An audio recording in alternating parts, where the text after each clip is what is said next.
In this guide, I'm going to show you guys how to fix iPhone hotspot not working.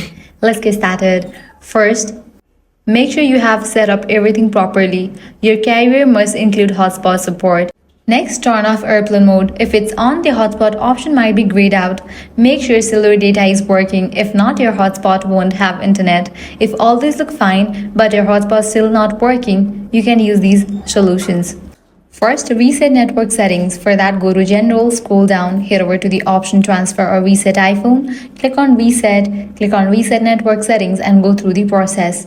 Next up, update your iOS. For that, head back, navigate to the option Software Update. If any updates are available, just update it.